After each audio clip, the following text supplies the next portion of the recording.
नमस्कार दोस्तों, आप सभी का विश्व भारती चैनल में बहुत बहुत स्वागत है। दोस्तों, आज बहुत ही ज्यादा महत्वपूर्ण जानकारियां आ रही है जिसका संबंध भारत के हर नागरिक के साथ है, क्योंकि भारत का लगभग हर नागरिक किसी न किसी रिटेल स्टोर पर जाता है, किसी न किसी फार्मेसी यानी मेडिकल स्टोर पर जाता है। तो ये ऐसा क्या चल रहा है जो मीडिया और ये प्रिंट मीडिया यानी न्यूज़पेपर हो, न्यूज चैनल हो, ये आपसे क्या छुपा रहे हैं, यही पूरी जानकारी आपके सामने रखने का हम काम करने जा रहे हैं। ये जो पूरी जानकारी आ रही है, ये पूरा समझने के लिए इस वीडियो को अंत तक देखना बेहद जरूरी है। तो आइए आज का ये जो विषय है ये शुरू करते हैं। जो जानकारी आ रही है वो सबसे पहले हम अंग्रेजी में यानी इंग्लिश में आपको पढ़ के सुनाएंगे और उसके बाद ये पूरा विषय क्या है ये आपको हिंदी भाषा में समझाएंगे। तो आइए समझते हैं ये पूरा विषय क्या है। देखिए, ये जो जानकारी आ रही है इसमें ये बताया जा रहा है कि the home grown payment platforms unified payment interface यानी UPI and RuPay will continue to be free for small merchants, with the government extending financial support for digital payment in infrastructure in the financial year 23 यानी 2022-2023 ये एक साल के लिए ये जो आर्थिक वर्ष शुरू होने जा रहा है उसका विषय चल रहा है। ये क्या है ये तो आपको अंत में पूरा बताएंगे। पहले ये अंग्रेजी में जो जानकारी आ रही है ये आपके सामने हम रख दे पहले पढ़ करके। Last year's budget allocation had compensated banks for zero fees on UPI and RuPay merchant transactions. Merchant discount rate is the fee that is paid by the shops to banks for facilitating digital payments. The flip side of zero MDR is that these payments do not receive any revenue on the transactions. Continuation of financial support is a big positive as it will continue to deepen the adoption of digital payments across the country and promote the use of economical and user-friendly platforms, said Deepesh Chandani, Executive Chairman Designate, Worldline, South Asia and Middle East. A zero MDR regime benefits small merchants more than retail chains. Although big retailers receive a higher share of payments in electronic form, they end up paying fees to integrators for enabling multiple instruments including credit cards, debit cards and UPI. देखिए दोस्तों, ये सब जानकारी से क्या संबंध है, क्योंकि प्रधानमंत्री मोदी जी के बारे में एक बात बड़े प्रचलित रूप से कही जाती है। क्या कही जाती है कि प्रधानमंत्री मोदी हर उस इंसान का सोचते हैं जो उस कतार में उस लाइन में सबसे आखिर में खड़ा हो, वहां तक उसे सरकारी योजनाओं का और ये जो पूरी अर्थव्यवस्था है उसका पूरेपूर उपयोग हो पाता है या नहीं, उसे वो लाभ मिल पाता है या नहीं जो सामान्य जनता के लिए बनाया गया है। अब यही हिसाब से इन्होंने ये पूरी सिस्टम डिजाइन की है।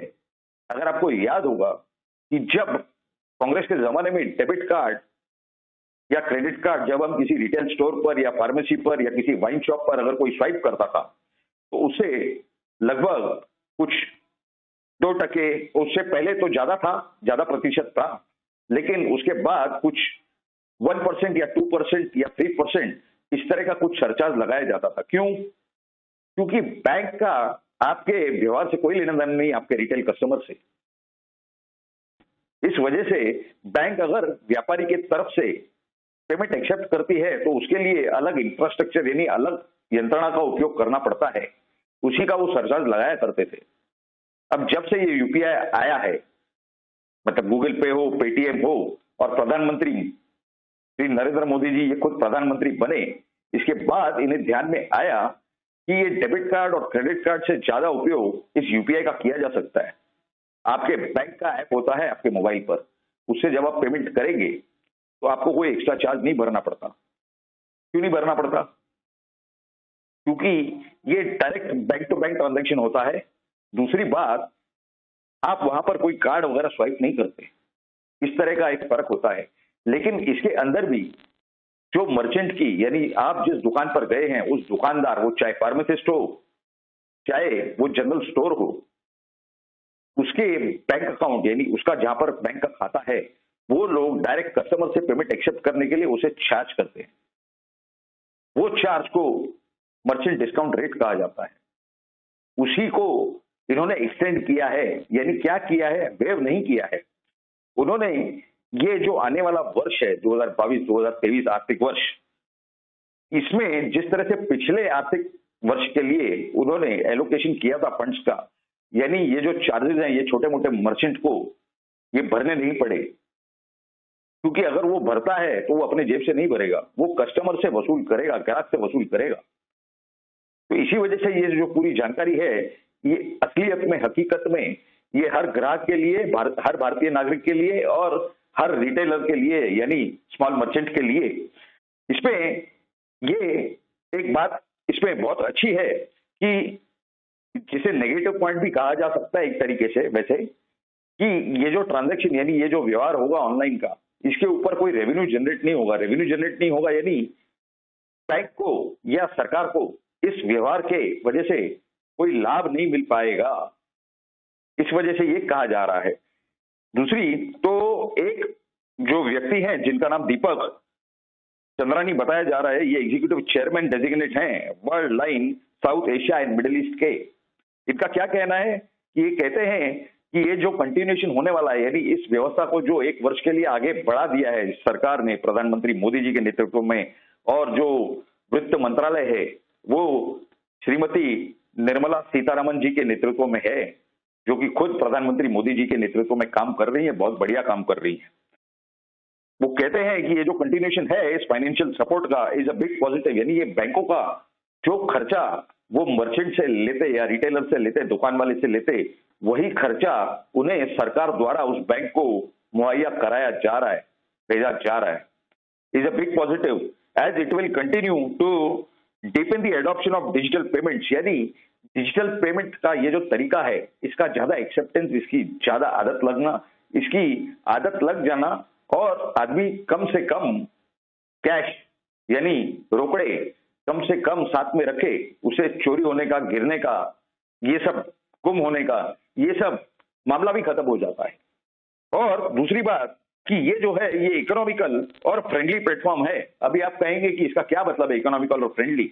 इकोनॉमिकल इसलिए क्योंकि देश की जो अर्थव्यवस्था है, जो इकोनॉमी है, उसमें जो सिस्टम अभी नया लाया गया है पिछले 6-7 सालों के अंदर या 8 सालों के अंदर, उसके अंदर ये व्यवस्था है कि आपका आधार कार्ड हो, आपका पैन कार्ड हो, ये सभी बैंक से जुड़े रहते हैं। आपके इनकम टैक्स अकाउंट हो, इनकम टैक्स अकाउंट का जो रिटर्न्स होते हैं उसका सभी चीजें जुड़े रहती हैं। यानी आप कहाँ खर्चा कर रहे हैं, क्या खर्चा कर रहे हैं, इसमें पूरी पारदर्शिता आ जाती है। यानी किसी भी इंसान को अगर ये गवर्नमेंट को, सरकार को, फाइनेंस मिनिस्ट्री को या इनकम टैक्स डिपार्टमेंट को गुमराह करना चाहे तो उसके लिए ये बात संभव नहीं हो पाती। और जो इंसान देश प्रेम रखता है, देश के प्रति उसका देशभक्ति है, तो वो इस तरह का कोई भी गलत काम नहीं करेगा, वो ऑनलाइन व्यवहार करने से बिल्कुल कतराएगा नहीं। Zero MDR regime benefits small merchant more than retail chains, यानी ये कई सारे रिटेल्स के जो चेन्स होते हैं, यानी एक नाम के, जैसे आप पकड़िए मैग्नेट पकड़िए, या ऐसे बहुत सारे चेन ऑफ स्टोर्स होते हैं, डिपार्टमेंटल स्टोर्स हो गए, रिटेल स्टोर्स हो गए, एक ही नाम के वही ब्रांड नेम चलता है, उन्हीं के दुकान होते हैं सब जगह पर। उन्हें इसका लाभ इतना नहीं मिल पाएगा, छोटे व्यापारियों को, छोटे रिटेलर्स को ज्यादा मिल पाएगा। उसका कारण ये है कि ये जो बड़े दुकानदार हैं, बड़े मर्चेंट हैं, इन्हें अपने कस्टमर्स के फैसिलिटी के लिए उन्हें ज्यादा संसाधनों की जरूरत पड़ती है। यानी किस तरह से ज्यादा फैसिलिटी इसकी व्यवस्था करके रखनी पड़ती है, debit card, credit card swipe करने की व्यवस्था हो या अन्य जो हो। तो इस वजह से सिर्फ यूपीआई से ये जो व्यवहार हो रहा है उससे उन्हें मुनाफा कम होगा, लेकिन इसका फायदा छोटे रिटेलर यानी छोटे व्यापारियों को इसमें पूरा पूरा फायदा, पूरा पूरा लाभ मिलेगा। इस तरह की ये जो सोच देश के हित की, यानी जो नीचे का तबका है उसे ज्यादा से ज्यादा कैसे लाभ पहुंचाया जा सके सरकारी योजनाओं का, और ये सरकार बनी काहे के लिए, इस पवित्र संविधान के तहत सरकार का काम यह है कि जो दुर्बल घटक है, जो आर्थिक रीति से कमजोर तबका है इस समाज का यानी भारत की जनता का, उसकी देखभाल करना ये सरकार की जिम्मेदारी होती है। और जिसके पास ज्यादा धन है वो तो खुद अपने आप में सक्षम है, वो खुद की और खुद के परिवार की और खुद के रिश्तेदारों की देखभाल वो अच्छे से कर पाते हैं, कर सकते हैं, उसके लिए वो सक्षम रहते हैं। तो उनका कर्तव्य होता है कि देश के अन्य नागरिकों के लिए, क्योंकि हमें स्कूल में सिखाया गया था कि all Indians are my brothers and sisters, यानी ये भी सब हमारी जवाबदारी है। तो उस धनवान व्यक्ति ने ज्यादा से ज्यादा कंट्रीब्यूट करके बाकी जो भारतीय जनता है, यानी वो टैक्स के स्वरूप में उनका योगदान कंट्रीब्यूशन होता है। अभी कल ही एक मसला आया, क्या था वो, क्रिप्टो करेंसी का विषय था कि सरकार ने उसके ऊपर 30% टैक्स लगा दिया है।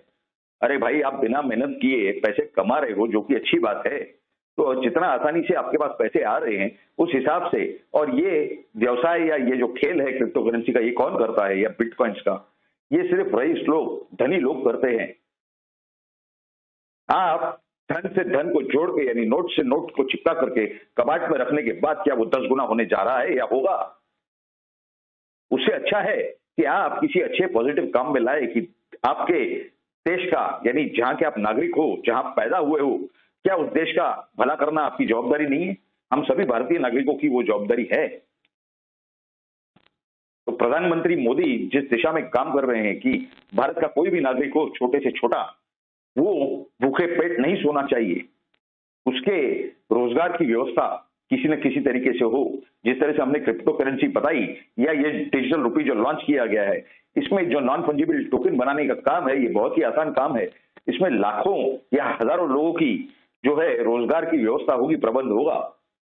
ये तो अभी शुरुआत है, आगे जा करके इससे एक बहुत ही बड़ा स्ट्रांग, हमारी बड़ी स्ट्रांग इकोनॉमी तैयार होगी। यानी अर्थव्यवस्था देश की मजबूत करने का काम जो प्रधानमंत्री मोदी जी कर रहे हैं, वो पिछले 70 सालों में इस तरह की सोच और इस तरह के प्रयास, अथक प्रयत्न, अथक कोशिशें प्रधानमंत्री मोदी जी करते हुए साफ और स्पष्ट रूप से दिखाई दे रहे हैं।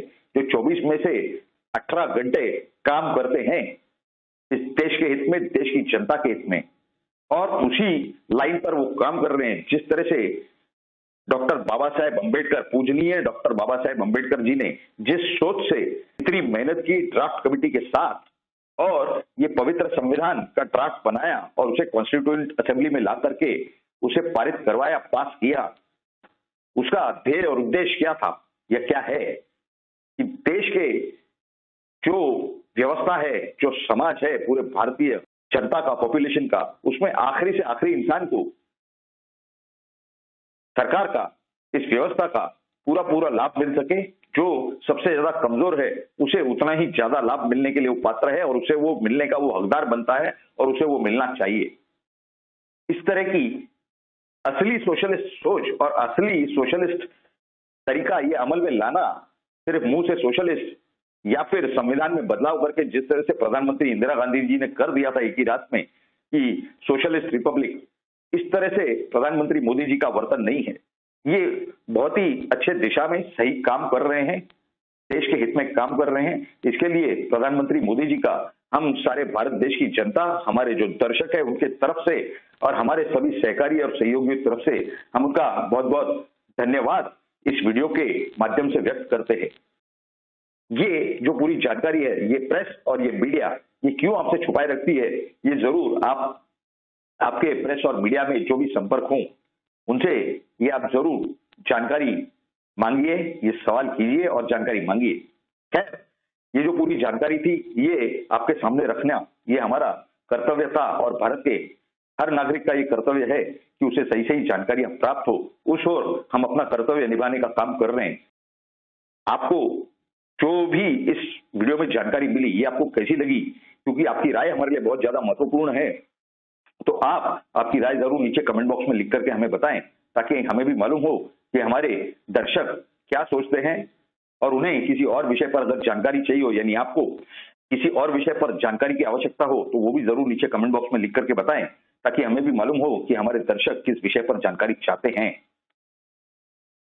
आज का ये वीडियो की जो जानकारी है ये आपको अच्छी लगी हो तो जरूर इस वीडियो को ज्यादा से ज्यादा शेयर करें, ताकि भारत के हर नागरिक तक ये पूरी सही सही जानकारियां पहुंच सके, जो कि उनका मूलभूत अधिकार है। आपसे आने वाले समय में जल्दी हमारे अगले वीडियो, अगले एपिसोड में मुलाकात होगी। आप सभी लोग हमारे साथ बने रहें हमारे चैनल पर। आप सभी लोगों ने इस वीडियो को पूरा अंत तक देखा, इसके लिए आप सभी का बहुत बहुत धन्यवाद। भारत माता की जय। जय हिंद।